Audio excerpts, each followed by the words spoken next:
সব ব্যথাই আসলে হার্টের ব্যথা না। আবার হার্টের ব্যথা না বলে অবহেলা করারও সুযোগ নাই। সাধারণত যে ব্যথাটা হার্টের হয় সেটা বুকের ঠিক মাঝখানে একটা ব্যথা হয়। এই ব্যথাটা বাম দিকে সাধারণত হয় না। বুকের মাঝখানে একটা চাপ চাপ লাগে, মনে যেন কে যেন চেপে ধরেছে, ব্যথাও ঠিক অনুভূত হয় না এবং আর শ্বাস নিতে কষ্ট হচ্ছে, মনে হচ্ছে যে বুক ফুলে আমি শ্বাস নিতে পারছি না।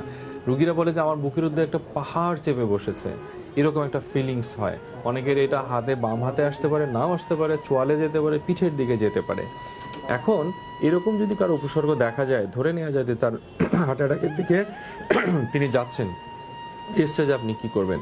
এরকম দেখা দেওয়া মানে হলো যে যেহেতু হার্ট অ্যাটাকের দিকে তিনি যেতে পারেন, বাসায় যদি কারো ডিসপ্রিন ট্যাবলেট, যেটা আমরা মাথা ব্যথার জন্য খাই, সেটি যদি সাথে সাথে খেয়ে নেন খুবই ভালো।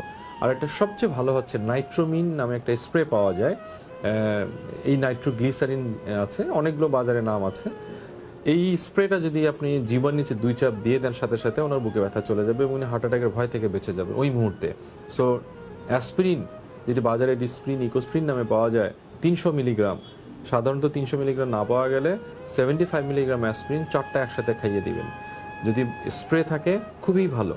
এবং এই ফাঁকে বলে রাখি, যার প্রেশারের রোগ আছে, যার ফ্যামিলিতে হার্টের রোগ আছে, যার হার্ট অ্যাটাকের ভয় আগে থেকে আছে, তিনি অবশ্যই যেখানেই যান পৃথিবীর এই সাথে করে স্প্রেটা নিয়ে যাবেন। তাহলে আপনি যখনই এরকম বুকে চাপ চাপ লাগবে, ভুল করে দেন, তাতে কোনো ক্ষতি হবে না। কিন্তু যদি প্রয়োজনের সময় নাইট্রোমিন স্প্রেটা না দেন, তাহলে কিন্তু বিপদ হতে পারে। সো যাদের হঠাৎ বুকে ব্যথা হতে পারে, হার্টের মতো মনে হতে পারে, তাহলে তাকে এই ব্যবস্থাটা নিতে হবে এবং একই সঙ্গে নিকটস্থ একটি হাসপাতালে, যেখানে হার্টের ফ্যাসিলিটিস আছে, সেখানে তাকে নিয়ে যেতে হবে। আবার অনেকে আছে মাংসের হাড়ে একটু ব্যথা করে, একটু চিহ্নিত করে ব্যথা হয়, একটু ঘুরলে লাগে, একটু জ্বালা পোড়া হয়, এগুলো আসলে হার্টের ব্যথা না। কারণ বুকে ব্যথা মানেই হার্টের রোগ না। আবার এমনও আছে অনেকের বুকের মাঝখানে একটু জ্বলে, বলে গ্যাস্ট্রিকের মতো সমস্যা হয়, কখনো কখনো সেটাও কিন্তু হার্টের রোগের উপসর্গ হয়। তাই হার্টের রোগ হলে গ্যাস্ট্রিক মনে করে, যেটাকে আপনারা গ্যাস্ট্রিক বলেন, আমরা সেটাকে পিইউডি বা পেপটিক আলসার ডিজিজ বলি, সেটা মনে করে ঘরে বসে থাকবেন না। থাকলে কিন্তু সমূহ বিপদ হতে পারে।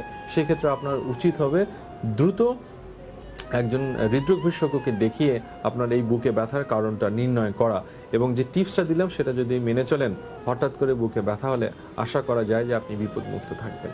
ধন্যবাদ আমাদের সঙ্গে থাকার জন্য।